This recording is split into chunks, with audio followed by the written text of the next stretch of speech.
Hi, everybody. Welcome to Rivers Unite Us 2022. I'm Isabella Winkler, a co-director of International Rivers, here with my fellow co-director, Josh Clem. And we're thrilled to have you with us tonight to celebrate rivers and the communities that depend on them and defend them. We have a great show for you tonight. We're going to hear a little bit from our colleagues on the ground who are working with those communities in the Global South. We're going to learn some more about why rivers are so important for mitigating climate change and for protecting the health of our planet. And we also have a special treat. We're going to hear from the women who have been working in this first year of our Women in Rivers Leadership Accelerator, sharing stories and approaches to protecting the rivers that they live on. I'm Josh Clem, co-director here at International Rivers. So we're also here celebrating a great year, and we've been hard at work making sure that International Rivers continues to grow and to strengthen as an organization.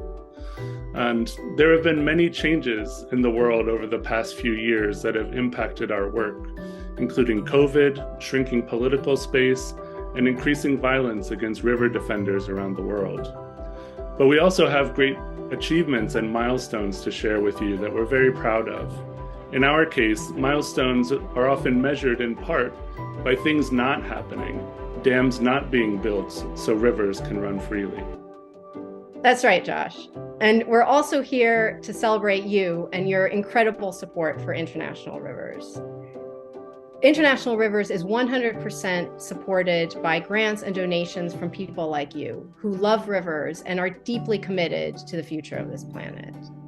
You know, like we do, that in order to be really effective in protecting the environment and safeguarding rivers, we need to work together with the communities that live by them and are the first in line in protecting them, that are their guardians and stewards.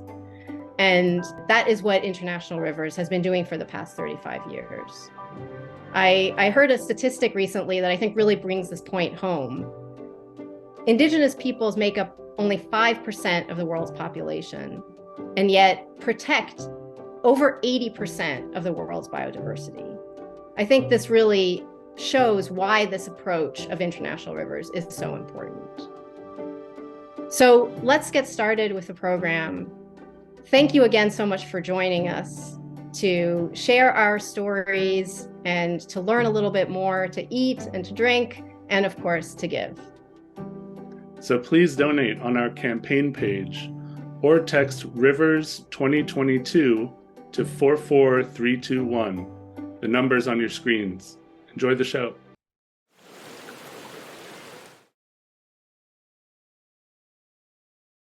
Water is essential to life on Earth. Though 70% of the world's surface is covered in water, only 2.5% is fresh water, and less than half of that is available for our use.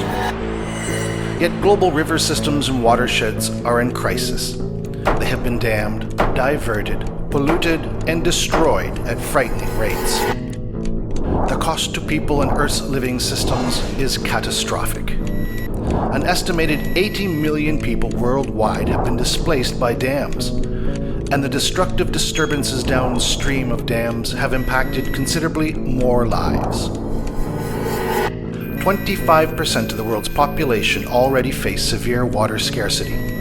By 2050, if we continue business as usual, water scarcity will affect half the planet's population. The climate crisis will only make matters worse. Still, destructive industries, such as large dam builders, are currently ramping up projects that will further destroy rivers and livelihoods, while falsely marketing them as clean energy solutions to the climate crisis. This needs to stop. As we rebuild economies and livelihoods following COVID-19, a truly green recovery must protect the Earth's life support systems, safeguarding water sources indispensable to biodiversity and public health. And it must confront the climate crisis in a socially just and equitable way. It's a tall order, but we can do it. We must do it. Time is running out. Hi, everyone. My name is Chance Gatrano. I am the Director of Programs for the Resource Renewal Institute. I'm also the Secretary of the Board for International Rivers, and I'm coming to you from the unceded ancestral homelands of the Coast Miwok in Marin County, just north of the Golden Gate Bridge. The origin story of IR is incredibly inspiring, and it occurred not far from where I'm seated today. In 1979, 30-year-old Mark Dubois, just a year older than I currently am, did this incredible, courageous thing and chained himself to a boulder to prevent the flooding of the Stanislaus River by the New Melones Dam. And not far away from that, the Army Corps of Engineers had launched this manhunt to find Mark Dubois before the water did. And it had galvanized so much media attention around this issue, both in the state of California and across the country. And at that time, my boss, who was the head of the Natural Resources Agency, Huey Johnson, actually reached out to President Carter to tell him to halt the flooding of the Stanislaus River. A week later, Governor Jerry Brown vetoed the bill that would have allowed the filling of the New Melones reservoir to its full capacity. Mark's actions forced only a temporary reprieve for the Stanislaus, but they actually crystallized a growing river protection movement, and it started in California and then spread across the United States. And some years later, after a world trip, Mark and an incredible group of environmental activists actually founded the International Rivers Network.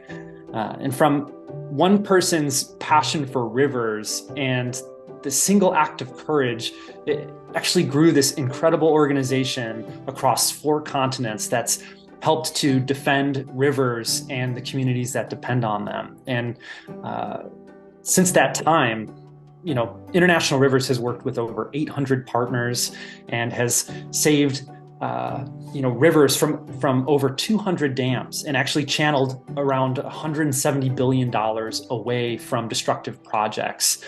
We've helped to build the gold standard for water and energy planning with the World Commission on Dams, which we helped form, and we've helped to hold a variety of large dam builders accountable, like the world's largest dam builder, China's Sinohydro. For me, this is an amazing story arc, an amazing example of what's possible when one person speaks up for something that they believe in.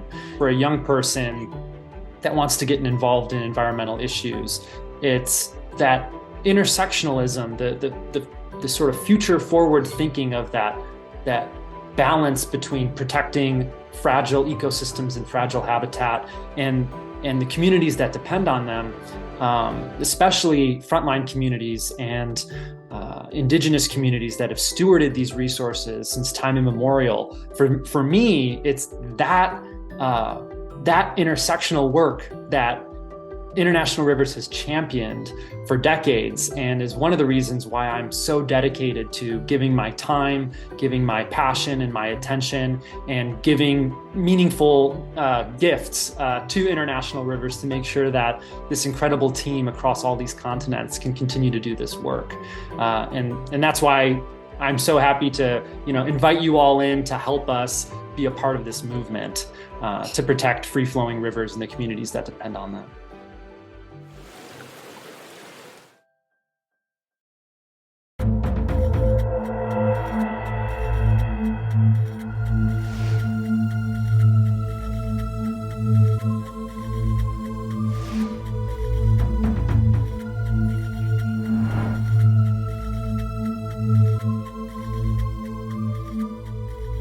There is a great potential for hydropower development all over the world. of course for electricity, but also for water needs in the context of climate change. We know that energy and water are two major issues in this century, and dams will be at the heart of these issues.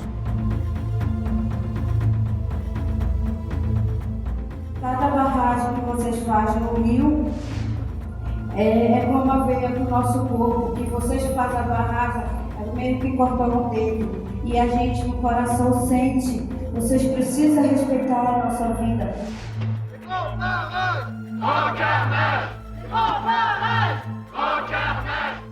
E nós, Munduruku, vamos continuar defendendo o nosso rio para que as futuras gerações tenham território garantido, possa continuar existindo o nosso modo e cultivando o nosso bem viver. Sauê, sauê, sauê.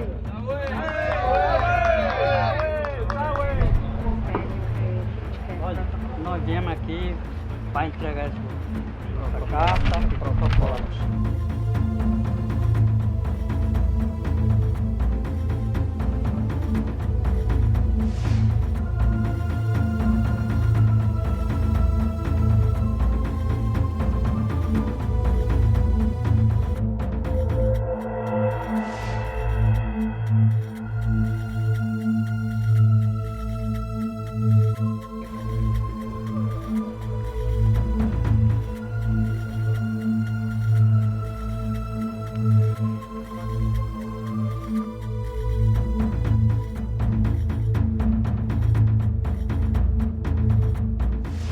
Eu acho que é muito mais fácil eles entrar no nosso território para querer acabar com o rio, com a nossa terra, destruir tudo, os locais sagrados, e quando chega aqui nessas empresas enormes, grandes, e chega aqui nós somos barrados, né, para entregar uma carta que é feita para eles.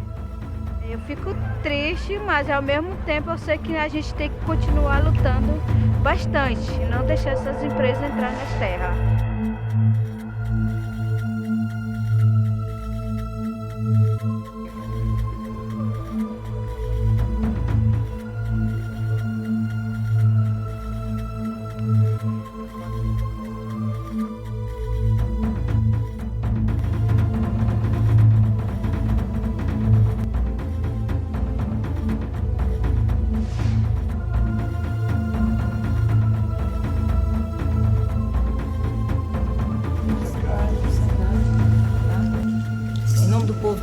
Do Estado de Minas Gerais, senhor presidente, eu te honro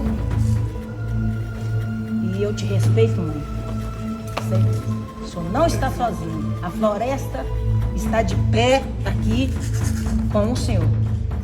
E o nosso Atu, o Rio Doce, que não corre mais dentro do meu território, mas corre dentro de nós. E o rio que corre dentro de mim, corre dentro do senhor também. Todo mundo. O rio que corre dentro de mim, corre dentro do senhor também. O senhor não está sozinho.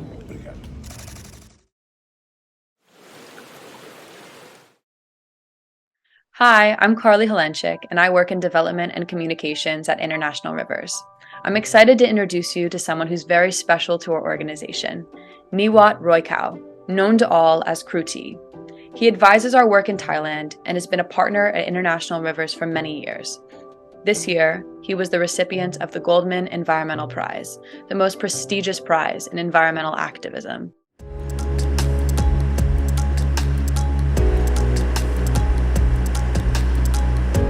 Niwat Roykau grew up along the richly biodiverse Mekong River, which courses through 3,000 miles of Asian countryside. For centuries, the river has provided a lifeline for 65 million people, most of them fishermen and farmers. I am a son of the Mekong. The Mekong itself is a source of food, a source of income. This is a place where we take baths, where we get water for home use. The river is also a playground and a learning space. It is a big part of my life. Niwat is known as Crew T, or teacher. He's been a lifelong educator in the schools of Chien Kong. Some years ago, the nature of his work took a different course when he learned of an imminent threat to his community. We heard about dams being built upstream, and we began to see changes.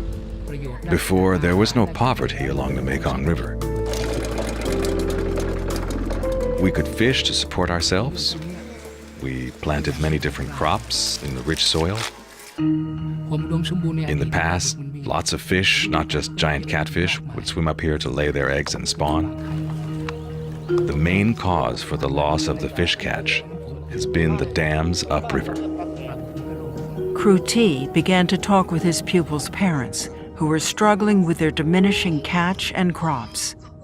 The discussion turned to protests against the dams, but a much larger issue was emerging. A massive river navigation and widening project between the Thai and Chinese governments that would destroy a 250-mile stretch of the Mekong. It would involve dredging and blasting with explosives to construct a deep navigation channel for 500-ton Chinese cargo ships, which would devastate the Mekong's fisheries, ecosystems, and livelihoods. The real campaign was when we began work on the Mekong River Rapids blasting campaign, because it was happening right here in front of our homes. We fought and we organized our local communities. We spread information, we raised awareness in schools and Buddhist temples where our monks emphasized our spiritual connection to nature. We built a new movement, a new alliance. We spread the word to new groups, to a new generation. As Kru T raised awareness about the dangerous project, word came back to him that 120 miles of the river had already been blasted. Kru T doubled down on his efforts, and in response, the Thai government announced that it would cancel the project in February 2020. Even though we were very small and we seemed powerless, we believed in the right of local communities to protect our own resources. That gave us the strength and energy to do whatever we could to stop this destructive project. And people everywhere agreed, because this is not just for the Mekong. This is for the world as a whole. For outstanding environmental achievement for Asia, the 2022 Goldman Environmental Prize is awarded to Niwat Roykal, Chien Kong, Thailand. Wow, what well-deserved recognition. The work that Kru T does on the Mekong is what motivates us and inspires us, and it is really an honor to be able to celebrate this achievement with him tonight. Everybody, this is why we are here. Your support is essential for being able to work with people like Kru T and other communities to protect and respect nature and to ensure that rivers remain healthy and free-flowing for the sake of all of us. And this is really the moment to give. I'm so excited to share with you that thanks to a generous matching pledge offer from one of our longest-serving supporters, your gift made now will have twice the impact. Every donation made in this campaign will be matched dollar for the first $10,000. I want to thank the supporter who has made this possible from the bottom of my heart. His name is Paul Strasberg. He's unable to be up here with me today, but I want to share with you his words for why he is making this generous offer of support. I hope you find them as inspiring as I do. He says, "I've been a supporter of International Rivers for 26 years because I believe their commitment to building respectful long-term relationships with riverine people and the local organizations that support them is essential for creating effective environmental policy and strategy on the global level." Thank you, Paul, for that expression of what makes International Rivers unique. And thank you so much for your generous matching offer. And everybody, please take advantage of this offer and make your gift to International Rivers today. Every dollar counts in this work that we are doing, and we are so grateful to you. And to better understand what your dollars support when you give to International Rivers, let me introduce you to my colleagues and coworkers and the work that they do in Asia, Africa, and Latin America. Rivers are complex mutual connections between water, people, and non-human beings. Large dams disconnect these vital relations. Dams do not care about the culturally and ecologically specific interactions through which life flourishes. From upstream, hydropower corporations disregard and erase people's ongoing dialogue with their environment. Swadika, my name is Pai Ditet. I am a campaigner for the Mekong and Salaween in mainland Southeast Asia with International Rivers. One of the key campaigns that I am part of is the campaign to protect the free-flowing Salaween River that emerged from the Himalaya glacier and flowing all the way to southern part of China, then flowing to ethnic state of Myanmar and sharing a small part of Thai border, then emptying itself to the Andaman Sea, which is part of Indian Ocean. This pristine river is one of the most marginalized river in the world because of the location as well as political context. Since early 2000, International Rivers work together with indigenous communities living along the Salaween River in 3 countries. We work with the Karen indigenous people, Karenni, Shan, Mon, supporting them to protect their livelihoods as well as their source of life, which is this river. The Salaween is unlike the Mekong. There is no dams over there yet, and we have learned so much from adverse impact of the dams on the Mekong to local communities and river ecosystem. So we don't want to see the same thing to happen right here on the Salaween. This campaign is a very interesting, exciting, complex campaign because it involves the transboundary river. The name of the river is the river Tista. It flows from the Indian state of Sikkim into the Indian state of West Bengal, and from then on into Bangladesh, where it meets the mighty Brahmaputra River, and then into the Bay of Bengal. We work in different areas of the river, but this campaign that I'm going to be talking about is at the source of the river, located in a place called Zongu, which is a magical place from where the Lepcha tribe originates. And this campaign is with the people from Zongu and their fight against the Tista 4 Dam and the Panam project to protect the last free-flowing stretch of the Tista River, because we've seen that we already have many of the dams already come up further upstream and downstream. Over the past 70 years, the Salaween and Myanmar as a whole been under the military regime with little window for the civilian government. And since earlier this year, when the coup happened in Myanmar, things getting worse. And for the past 2 decades, villagers and all part of the society in the Salaween tried very hard to protect this pristine river from hydropower development.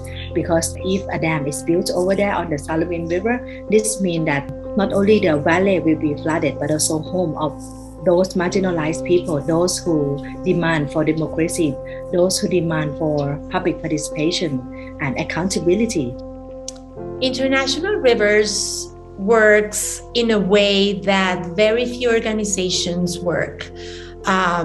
We use in International Rivers our privilege as people with a lot of expertise and policy expertise and technical and law and campaigning with the communities. And we put our privilege at the service of communities to protect our rivers. And this is absolutely key in today's situation with a climate crisis, a biodiversity crisis, and a lot of the people that are defending rivers under fire. More and more people have faced violence, armed conflict, and repression from the regime. For the past month, during the military coup in Myanmar, there was a airstrike on Thai-Myanmar border for some months in the dry season. So thousands of people fled their home, fled their farm to be refugees on Thai soil, but immediately pushed back by the Thai authorities. So if a dam is built, which this will mean that one of the last safe places for indigenous people hiding themselves from armed conflict will be inundated. So this will be huge humanitarian crisis. The Himalayan belt or the Himalayan region as such is a very fragile ecosystem. The kind of damage that hydropower causes to these fragile ecosystems is something that governments aren't willing to actually accept. They want to keep building it, and they want to keep sort of greenwashing the public into saying that hydropower is sustainable, hydropower is green, hydropower is a renewable source of energy.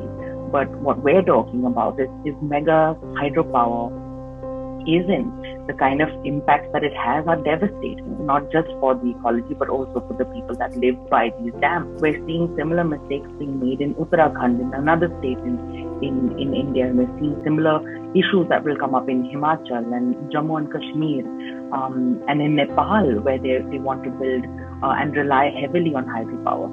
And for us to keep doing this is going to cause massive impact on a very large population of the world.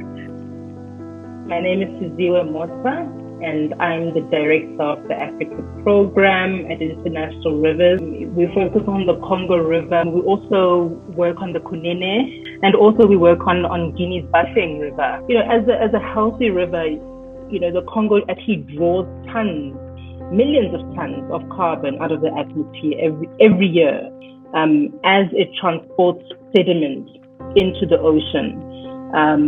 It captures that carbon, and this function is disrupted by hydropower dams. So the vast Congo plume, for example, which is one of the world's largest carbon sinks, would be disrupted. In addition to, dams causing climate change, they're also vulnerable to climate change because of weather extremes. You find that with climate change, there's a higher prevalence of drought, which actually causes hydropower dams to run idle. And countries who rely on hydropower really experiencing prolonged periods of power outages and economic disruption. So really, hydropower is not a solution for climate change.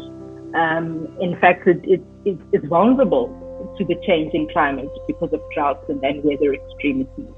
Rivers are absolutely key for our planet and our life, but that is not necessarily something that is clear and seen in a lot of political decisions or energy policy.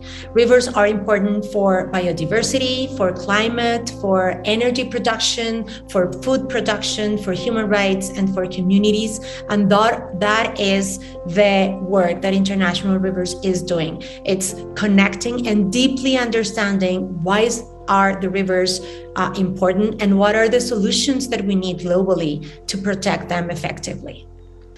So I am in a moment of my life that I'm really thinking, what is the best role that I can contribute with in the world? And rivers, I love rivers. I've been working to protect rivers for a long time, and International Rivers is one of the champions globally doing this job in a way that it aligns with my values, because it centers and works with communities in a moment where, with the climate crisis and the biodiversity crisis, we need to protect rivers everywhere.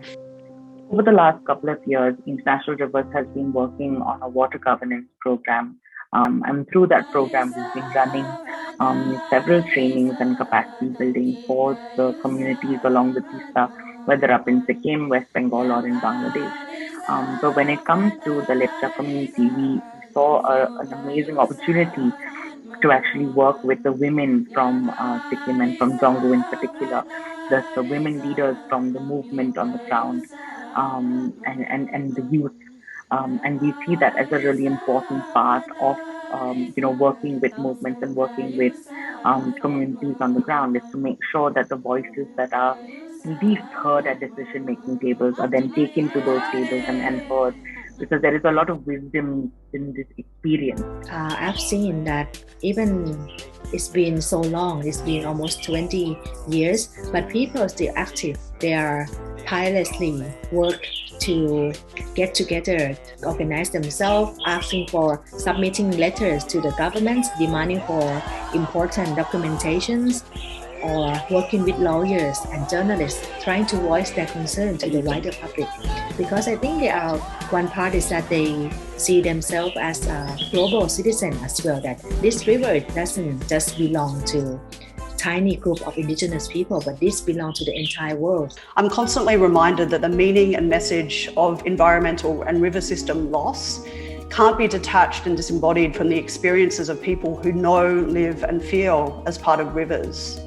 So what a river means, the challenges it faces, and the struggle to protect it is most acutely experienced at this level. This grounded connection creates the possibility for deep understanding and for care and compassion, and is also key, I believe, to the possibility for change. One of the things that I'm proud the most about working in the Salawin movement is that, to me, this is one of the most democratic movements to protect rivers and natural resources, because it includes all voices in the society, including teachers, students, farmers, elders, women groups. On Thai-Myanmar border on Karen side is declared by the local communities to be the Salawin Peace Park, which is one of the iconic campaign to demand for peace, not war, because the area has been under the armed conflict for the past 7 decades. We are the part of the democratic movement that defend for the rights of the civil society and the rights of citizens in the Salawin and in Myanmar. We demand not only for the better planning of the Salawin Basin, but also protecting this last place where people still able to voice their concern to protect the river and protect their own rights. The Himba, they are and have been a very active community. They resisted the construction of the Epupa Dam in the past, and they were actually able to stop that dam. We are also working and supporting them to develop a consultation protocol. And what this protocol does is that it allows communities to document what they value. And the purpose of that is for them to provide this as a guide to governments, to corporations, on how they want to be consulted in terms of their rights to self-determination and their customary decision-making processes. And the Himba, as an indigenous community, has got a right to free, prior and informed consent.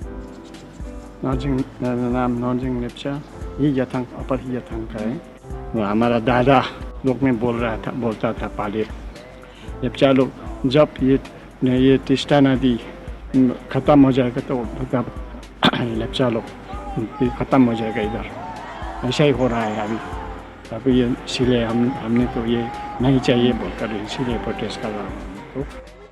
I've been very interested in native peoples and indigenous people and their cosmovision, and repeatedly over my lifetime I have heard from original peoples, native people, that human populations need to protect and take care of nature with the understanding that humans are also a part of nature.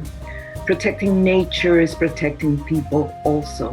That is the roots of the rights of nature movement, and rivers have become a central focus in the rights of nature.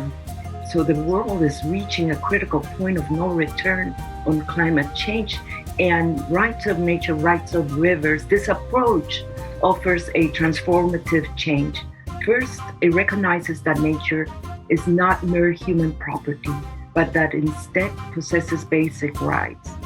Second, rights of nature typically gives nature legal standing, which means that the river or nature has a chance to stand in court, to be heard in court, and to be defended in a court of law. And third, the rights of nature approach creates duties for humans to act as guardians or stewards of the natural world. The rights of nature, rights of rivers campaign is important because it sets a transformative model, a change of paradigm, and an examination of the ontological and epistemological assumptions we have of nature.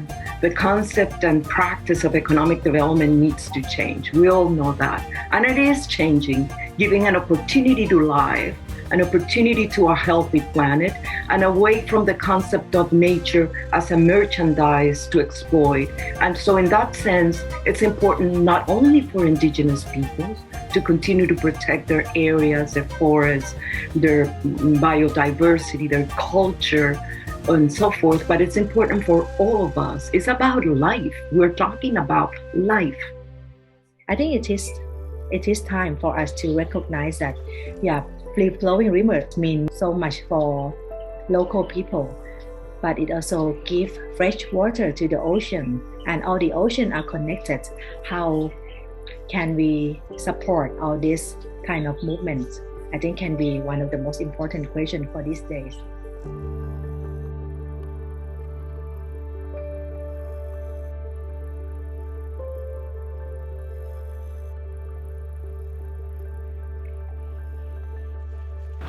International reverse का इसलिए कि हम आप लोग से प्रार्थना करता हूँ, ऐसे ही हम लोग मदद करें। मैं भगवान हम प्रार्थना करता हूँ कंचनजंगा और हिमालय को सब कर चाहता हूँ कि आप लोग अच्छे से रहे, क्या लॉन्ग लीव रहे।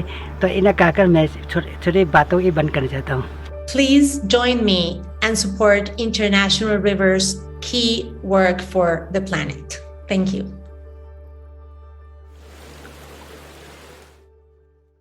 We've heard from Pai, Aisha, Sizue, Monty, and Astrid. The work you guys do inspires me every day, and I just want to thank you for your tireless passion and commitment to rivers and the communities that we work with. And to the audience at home, I can't wait to share with you the stories of some of these community members, the women who participated in our very first Women in Rivers Accelerator. But first, I just want to take a moment to thank you again for being here tonight, for taking time out of your busy schedules. It's been a difficult year in many ways, but the last weeks and months have also really given us opportunity to hope. There have been positive developments in the fight against climate change in Brazil and also in the US, and International Rivers is ready to seize the moment and leverage our relationship with lawmakers and decision makers. For this, we need your support. Please make your donation to International Rivers. Take advantage of the matching offer. Your support is what makes our work possible. Thank you. We have something very special to share with you. This has been the first year of a new program at International Rivers, the Women in Rivers Accelerator. This effort provides grassroots women leaders from the regions in which we work with an opportunity to share their experiences and learn new tools and techniques to advance their initiatives to protect their rivers and communities. The accelerator will generate measurable and sustained improvements to our world's rivers and surrounding communities by catalyzing women-led solutions. I'll pass it on to my colleague Aisha to talk more about this.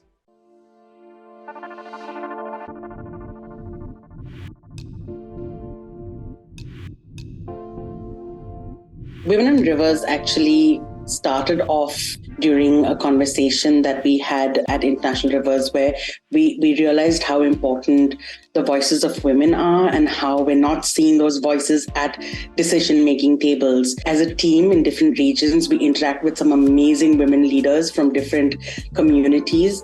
And so we thought, why don't we bring everyone together and let's hear what they have to say, celebrate their work. We had the inaugural Women in Rivers Congress. And then from there, we had the idea, continue improving these leaders' skills. And that's when the Women in Rivers Accelerator was born.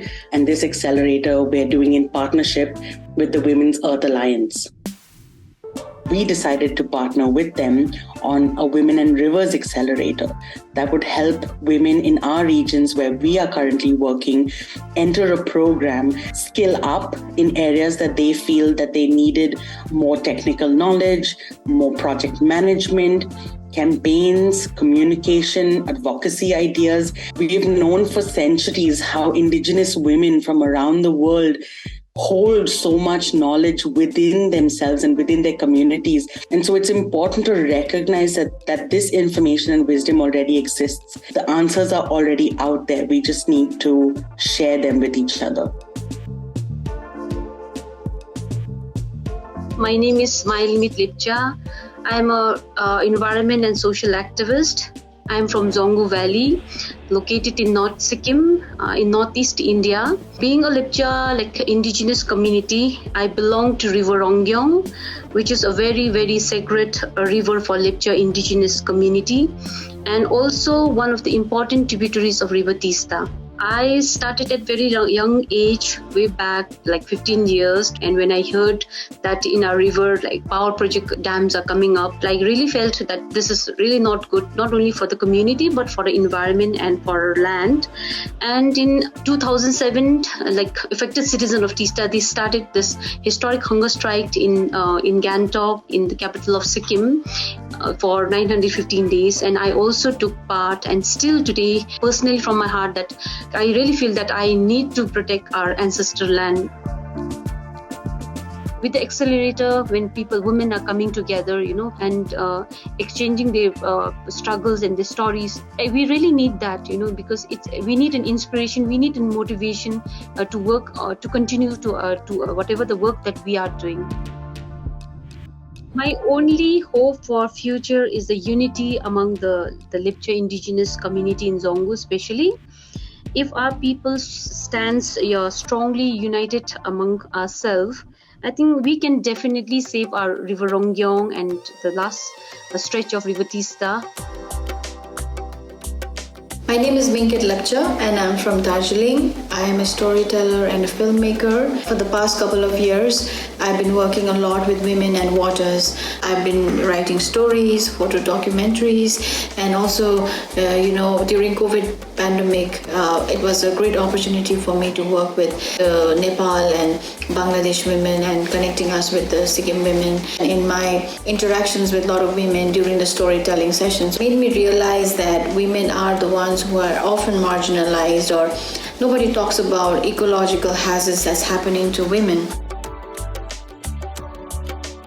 I was also a part of Women and Rivers Congress in the conference. It was a beautiful opportunity where we got to interact and engage and connect with a lot of women from across the world. And it was my great learning where I also realized that the problems are the same everywhere. It is not the country versus this country problem, but it was capitalist versus the marginalized communities problem. My name is Violet Matiru, and I facilitate the Athi River Community Network.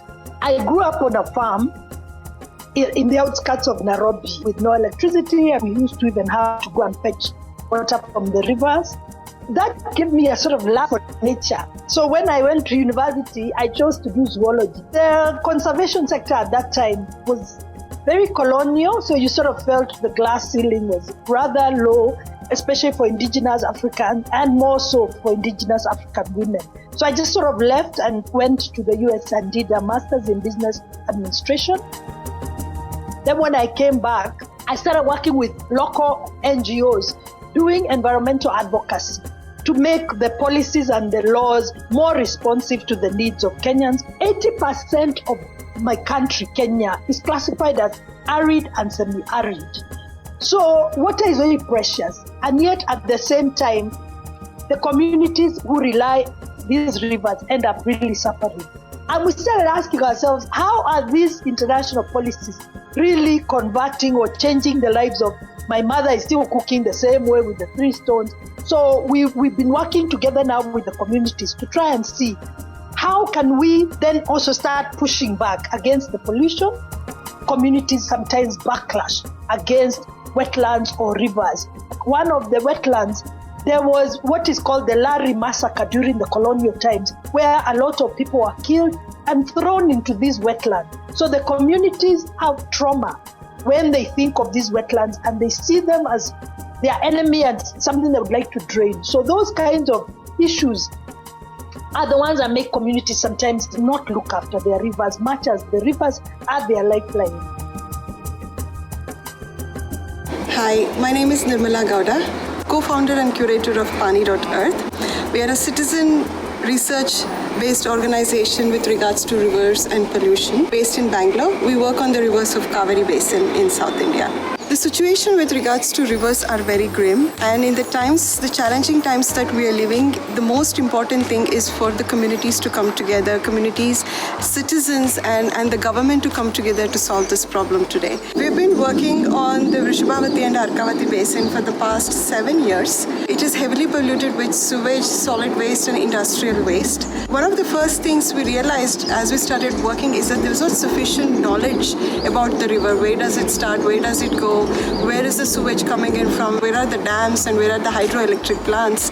For us to get a complete picture of what's happening in the river basin, so we can kind of figure out what are the solutions that are relevant locally to that river basin, working alongside the communities.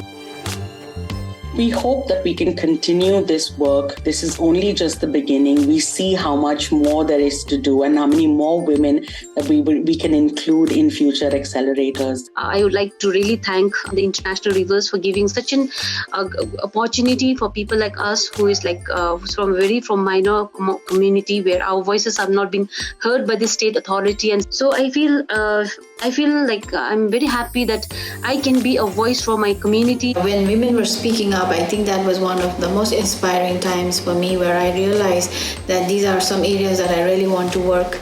I think it has given me a lot of inspiration and also the confidence that I think women can do a lot. As women, I think we're very well placed in terms of protecting the rivers. It becomes very critical for us to not only just take care of our bodies and our family, but also the environment around you, which at this point, the critical need is in terms of the rivers and how we're treating it and how the waste comes back into our bodies and has impact much beyond our imagination, much beyond our child, much beyond our family, much beyond our city and communities. Our biggest successes they have women behind them. So why women, I think, are so well positioned to defend rivers is that because ultimately, at the household levels, women are the ones who are responsible for domestic water.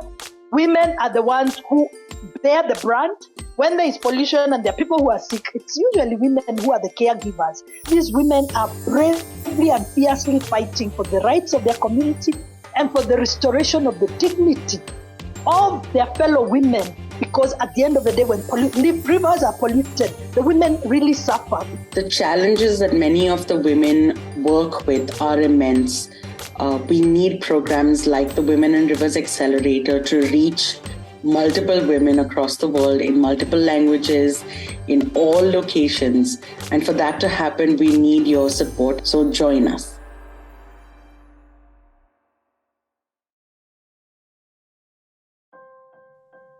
Thanks so much for joining us today. It's really been a great pleasure for us to host and to share with you the Rivers Unite Us 2022 Gala from International Rivers. Your support is so important to us to be able to deliver on our mission to protect rivers and to protect freshwater biodiversity around the world. Now, this is really an important time in river protection, and so your continued support really means so much to us in elevating the voices of Indigenous peoples, particularly women, so that they have a say in the decisions that affect them. That's right. We're so proud of this community for stepping up and supporting us.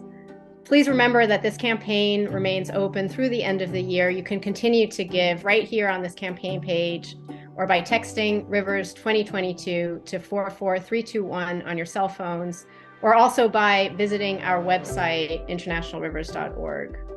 Please also share this link to this campaign page with your family and friends. Encourage them to watch this show and maybe also to give.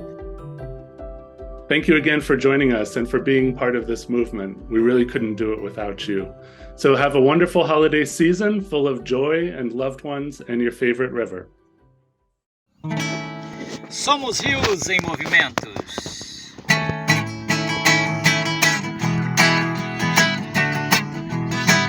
A nossa sociedade tem muito que aprender. Amar os rios, as águas para o nosso bem viver. A nossa sociedade tem muito que aprender. Amar os rios, as águas para o nosso bem viver. Somos rios em movimento. Somos rios em movimento. Somos rios em movimento. Somos rios em movimento. Poluir, barrar os rios já mostrou que não é bom. Altera o clima da terra e mata o que é dom. Poluir, barrar os rios já mostrou que não é bom. Altera o clima da terra e mata o que é dom. Somos rios em movimento. Somos rios em movimento. Somos rios em movimento. Somos rios em movimento. Sociedade consciente defendem os seus rios para deixar seu curso livre.